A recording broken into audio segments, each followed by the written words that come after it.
There you go. We're live right now. Hello, everyone. I want to say good morning, good afternoon, good evening, buenos dias, guten morgen, buongiorno, buon pomeriggio. Thank you, everybody. Welcome to our set of interviews right here from Facebook Live of me having the pleasure to share a quick story of the people that I'm having the ability to be surrounded with.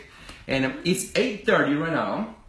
We just got done learning how to play a game here at the Wi+Cowork on how to manage your resources. It's quite complicated, but it's quite fun. Settlers of Catan.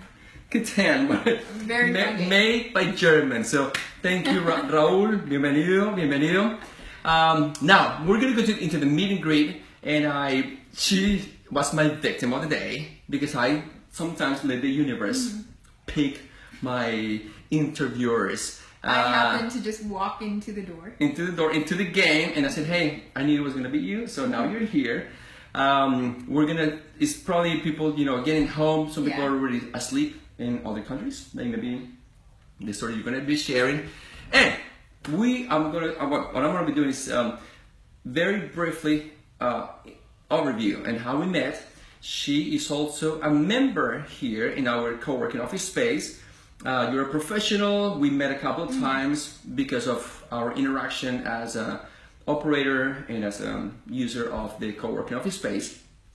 We'll learn some things about each other. And now the main reason for us to be here is to listen and hear a little bit of your story. That would you like to share with with Rachel, for instance, who just joined the chat? And we got some 10 people that are behind that we have not been able to see their names yet. Why don't you tell our audience your name, your full name, and where you're coming from, how old you are, and then I'll continue asking the questions. Yeah, sure. Hi, everyone. My name is Nadine Siddiqui, and I am from Houston. I was born and raised here in Houston. My parents are from Pakistan, and they both grew up there, and they both got married there. My dad was first living in Seattle, where he graduated from college and got an MBA, and then he went back home, and my grandmother. So he came here and then moved back home back to Pakistan. Okay. Yeah, that's what it was back then. He wanted to get married, and my grandmother wanted to get my mom married. Okay. So they got arranged, and then shortly after they both moved to the United States. And the arranged marriage is because of? That was just how it was like back in the day. Yeah, it was tradition. So girls and boys would just they let their elders decide who they wanted to marry. Following a certain religion, or just necessarily just? Yeah. Well, both my parents are Muslims, so they follow the Islamic faith. Okay, so Muslims. So you grew up in a house with with a Muslim tradition. Yeah. Thank you, Peter, for joining us. Thank you, Karencita. Thank you for the love. Appreciate. But you were born and raised in the United States. Yeah. So you have two things. You brought America to them in a way. Yes. Even though your dad, went to, college in the U.S. Yes. But your mom was like straight from Pakistan, straight to movie, right? Yeah, I actually got away with a lot because they didn't know too much about the American culture. Yeah, it was kind of an odd dynamic growing up in my house. It wasn't until I think, when I was in second grade or third grade did I actually embrace more of the American culture. Before then, I was speaking my native tongue, Urdu, and listening to traditional music. And then I learned about the radio and made some American friends and started listening to Beyonce. And So as of today, how many languages do you speak? Oh, just English and Urdu. So you speak fluent Urdu, or? Yeah, I was fluent when I was younger, but now that I haven't spoken it in a while. Yeah. What about home? What about your mom and your dad? What did you speak? What typically happens is that my mom and my family speaks to me in Urdu, and I speak back in English. Okay, which is kind of normal in a lot of families with wherever the language is coming from, German or Spanish or whatever, and the child was born here. That kind of happens in a way with our nephew here. So they got married. They moved here in what year? Do you remember? Probably like 1985. I'm 26. So I was born in 1990. 1990. So wow. So you actually also went to school with people from other cultures, or you were? Yeah. That's why I'm so glad I was raised in Houston, because I mean it's so diverse here. It's super diverse. Yeah. I love growing up with people of different faiths, different backgrounds. In fact, after I left Houston, I was surprised at how much other cities are not like that. I know. What suburb, by the way, is like? I mean, I grew up in Houston. Houston, okay. Yeah, Houston, okay. Just outside of 610 Southwest. Nice. Now, why don't you tell, because Peter is here, Karen is here, we got all the people that are going to be watching this later on. Why don't you tell us what you do right now as a tell us a little bit, you went to school, you went to college, you told me that you lived in a couple of cities already. Yeah, sure. So I went to college here in Texas. It's called Austin College. It's one of the oldest colleges in the state of Texas. And I'm actually the first woman in my family to graduate from college and be financially independent. So after college, I studied economics and biology with the passion to pursue medicine. But then my senior year of college, I decided I wanted to explore the world more instead of going straight to med school. So I moved to DC, took the risk. What year? DC, by the way, for those who don't know, Washington is an amazing city. Yeah, Washington, D.C. such a fun city for a young professional. This was in 2013. 2013, okay. Yes, and I got an internship there in health IT policy. So I fell into this world of health IT policy, wow. Yeah, making healthcare more efficient and more better for both patients and doctors. So now being in Houston makes a lot of sense, or at least being in Texas, with all these new reforms, new regulations and everything. Yeah. Texas is a really dynamic state because we have like such liberal ambitions in spreading out healthcare, but Texas is a red state, so there's always that balance. Totally. Yeah. Now, so we talked a little bit about your background, from Pakistan, being born and raised in the United States, and the one thing that I promise everybody is not to talk about politics and religion. But there's a lot going on in regards to the new regulations and laws of immigration. What's your opinion on that? Yeah. I've talked to people on both sides, people who are pro-immigrants and are anti-immigrants. I see the value about that. Like, I like to ask the question and hear your story more of it.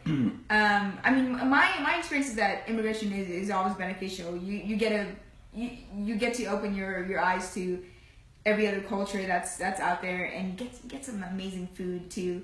Now the argument against it is that there's not only a limited amount of jobs, and the more people you have coming in, the more of a challenge it is to grow financially. Correct. And I understand that, but there's always innovation coming. Like Steve Jobs from Apple, he was here because of immigration, and I think that would be a huge loss in potential if we were to prevent another Steve Jobs-like person because of stricter immigration policies. Cool. I mean, we're not going to get into more detail into that. You're a young female, 26 years old. You are what we call the millennials and everything and whatnot. Also, being in this co-working space, you're very independent. You're working like a remote team, basically, for a company. Can you share a little bit of that, or you're restricted to? Yeah, sure. So I work for a startup health IT consulting firm. So we're trying to do some projects at hospitals across the nation to make accessing healthcare easier through technology. Is the new regulations of what Mr. President Obama did in the past in regard to the Obama plan, and what our new president, Mr. Donald Trump, is trying to take away or change? Do you think you're adjusting? Are you actually happy about it? Are you going to have more changes, more to do, or what's the intake? Well, in terms of healthcare, everything's kind of up in the air. So there doesn't seem to be. A lot of people are just confused at what the Trump administration is going to do. Obama was really great at spurring the economy, and that's where healthcare and technology companies started to forge together. And there's a ton of companies, a ton of great work out there. Correct. Trump's policies, it seems like if he's going to reform the Affordable Care Act, it's just that hospitals just don't know how to innovate now since it's not going to be stable. Nobody knows what's going to happen, what's going to be replaced. Correct. Yeah.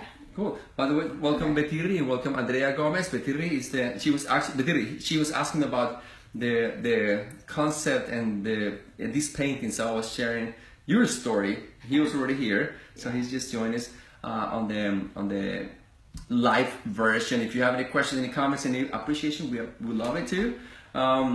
We decided to take a 10-minute break from the game, so I think we're probably reaching already the 10 minutes. I just wanted to have have you been back to Pakistan ever? Yeah, I did once when I was a teenager, and I just had only once. Yeah, only once. Time, money, it's pretty hard to travel across the other side of the world nowadays. Yeah, no, I understand. I'm just curious in how rooted you are into your heritage, into your culture. Yeah, I could be rooted in better. Okay. But depending on my current environment, my current circumstances, it benefits me to be more on the American side. Correct, I understand. Yeah. Now, very quickly before we leave the audience with a message today, how do you think that being diverse in culture, you have been able to impact the community and impact in a contributing way, and also benefit from your surroundings, which is Houston?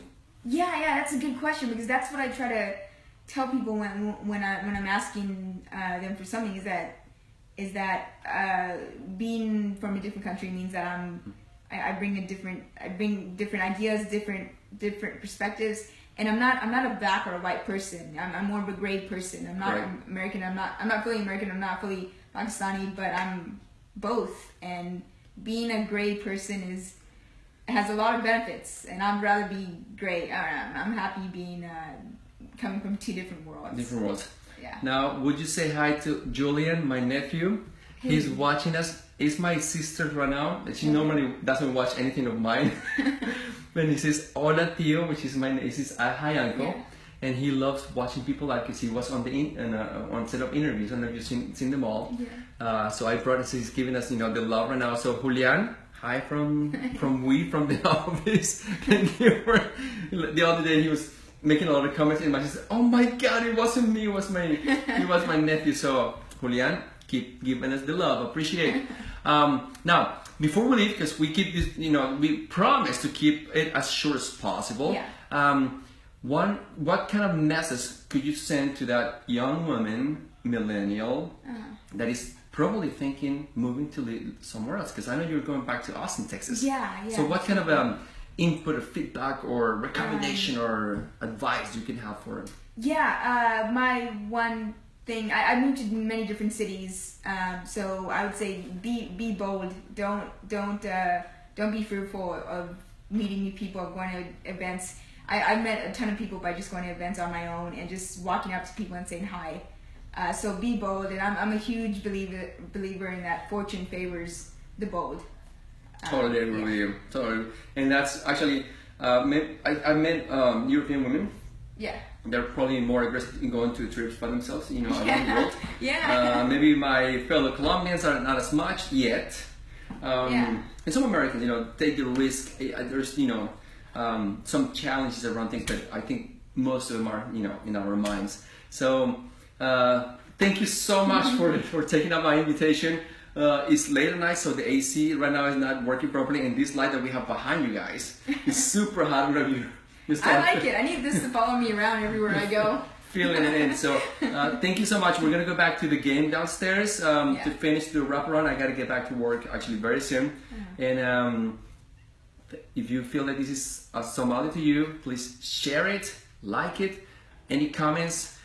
We're continuing sharing stories of beautiful human beings that at some point have been influenced by immigration in anywhere in the world. So thank you for watching, and I wish you a good night. Thank you. Good night. Bye-bye.